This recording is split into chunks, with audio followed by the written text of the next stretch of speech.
이정희 대표님이 이제 결국 어저께 사퇴를 하시고 이제 대신에 이상규 후보님을 민주당에서도 야권 단일 후보로 인정하는 걸로 이렇게 하고 또 백결현 후보가 민주당 후보가 사퇴를 하는 걸로 해서 이번 사퇴가 마무리된 것 같습니다. 결국 이제 국민들이 원하는 거 그리고 야권 전체가 원하는 것이 야권 연대가 흔들리는 것은 막아야 된다.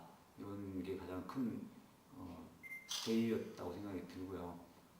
그런 부분에 대해서 이제 문재인 후보님의 중재도 있었고 거기에 대해서 이정희 대표님이 이제 결단하신 셈인데요. 사실 이 사건이 최초에 불거졌을 때만 해도 원칙적으로 보면은 그게 이제 도덕성만을 이유로 이렇게 사퇴를 하는 것이 과연 타당한 거냐 이런 문제제기가 좀 있었다고 생각이 듭니다. 당시에 그 광노현 교육감 사태도 그랬었고 그리고 또 한 가지는 이제 김희철 후보가 이제 바로 탈당을 선언하면서 그런 문제제기 됐던 것들도 좀 문제가 좀 있었고 그렇기 때문에 이제 많은 사람들이 당시 실망을 하면서 그런 표현도 있었지만은 이제 원칙이 무엇인가라는 걸 좀 강조하고 싶어서 그런 제가 트위터에 글을 올렸었는데요. 그 결과 많은 분들이 당시에 워낙 실망을 많이 했던 상황이라 보니까 좀 다른 의견들을 많이 제시해 주셨다고 생각이 듭니다. 그러니까 거기에 대해서 이제 조선일보나 이쪽에서는 이제 제가 비난을 많이 받은 것처럼 이렇게 그리고 또 제가 경선 부정을 감싼 것처럼 이렇게 보도를 했는데 그거는 좀 사실관계 좀 다른 것 같습니다. 저는 이제 뭐 경선의 부정, 그러니까 문자메시지 조작 사건이 그것이 잘못된 게 없다라는 그런 말 한 적이 없고 그건 잘못된 부분이긴 하지만 그걸 이유로 곧바로 후보 사퇴까지 주장하는 것은 문제 해결의 원칙은 아니다라는 걸 강조하기 위해서 쓴 것이고요.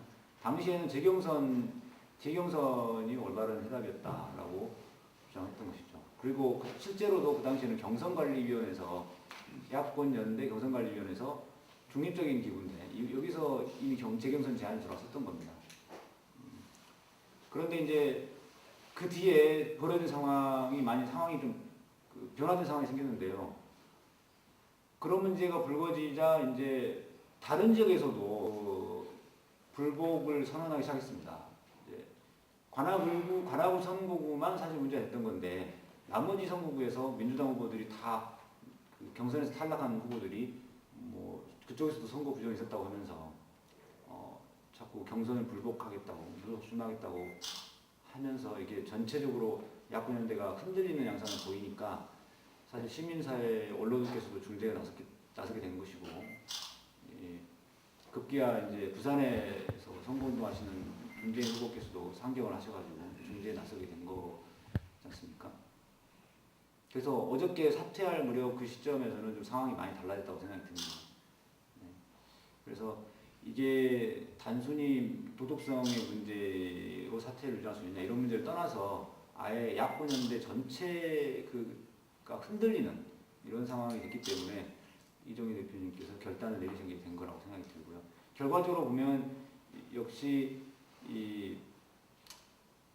통 크게 결단을 하고 그리고 자기 자신의 이정희 대표가 그렇게 사퇴를 하지 않으려고 했던 게 자신의 어떤 자리 보존을 위해서가 아니라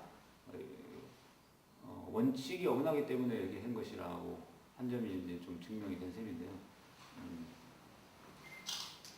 기왕에 이제 이렇게 됐으니까 이제는 야권 연대를 강구하게 해서 이번 총선에서 여소야대 기회를 만들 수 있도록 모두가 힘을 써야 된다고 생각이 듭니다. 대법원 행정처에서 3월 8일경에 이제 전화로 불복 절차, 재임용 탈락에 대한 불복 절차를 안내해주겠다고 하면서 이제 공문을 보내주겠다는 전화를 받았었는데요. 그 뒤로 이제 반송이 돼서 그 공문이 저희 집에 가서 반송이 돼가지고 이메일로 그 안내 통지가 왔습니다. 그 내용은 재임용 탈락과 관련해서 불복을 하려면 국가공무원법 뭐 76조에 따라서 30일 이내에 행정심판을 제기해야 된다. 그런 내용이었는데 그게 이제 필수적 정치주의라고 해서 반드시 거쳐야 되는 걸로 이렇게 통지가 왔습니다.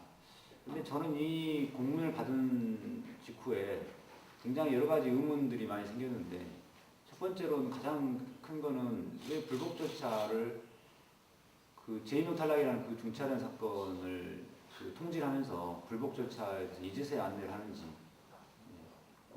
그리고 또 하필이면 지금 총선 기간에 제가 한참 바쁘다는 걸 뻔히 언론에서 알 텐데 지금 그렇게 통지를 하는 것인지 의문이 들었고 이 부분에 대해서 좀 근본적인 검토를 좀 하기 위해서 대응 방향을 정하기 위해서 우리 이제 당 차원에서나 아니면 이제 그 변호사님들 자문을 받아가지고 좀 충분한 논의를 거쳐서 좀 검토를 좀 하고자 합니다. 근본적인 문제는 결국은 이 대법원에서 재임용 탈락 통보를 하는 상황 자체가 굉장히 좀 준비 없이 이루어졌다는 게 입증된 것이 아닌가라는 생각이 듭니다. 이 부분에 대해서는 분명히 책임을 묻고 문제 제기를 하도록 하겠습니다. 또 광주 전남에 옵니다. 지난주에 2주 전에도 한번 뵀었죠. 네. 뭐 무안에도 제가 갔었고 네. 2주 전에는 광주 전남 고향에 오셨으니까 또 우리 고향 분들한테 이 시골 사람들은 인터넷 환경에 이렇게 노출이 많이 안 돼 있다 보니까 우리 판사님 잘 모르시는 분도 많이 있어요. 근데 이제 젊은 세대들은 이제 많이 알죠. 그래서 여기 남학 신도시라든지 이런 데서 많이 알 거예요. 그런 부분들에 좀 도움이 됐으면 좋겠다는 생각이고. 평일에는 이제 서울에서 네. 여러 가지 언론 인터뷰라든지 뭐 토크쇼 뭐 행사라든지 이런 행사들이 많이 있습니다. 정당 홍보용 그 CF를 또 찍게 되는데요. 그런 찍으세요? 예, 저 혼자 찍은 건 아니고 이제 조국 교수님하고 유시민 대표님, 뭐 청년들의 대표, 김정구 뭐 이렇게 그런 분들이 같이 찍는데 참 굉장히 영광입니다. 제가 거의 뭐 연예인급으로 이렇게 활동하게 되는데 그런 걸 사실 통합진보당에서도 많이 저에게 바라고 있고 저 스스로도 뭐 그런 역할을 많이 충실히 하고자 합니다. 네.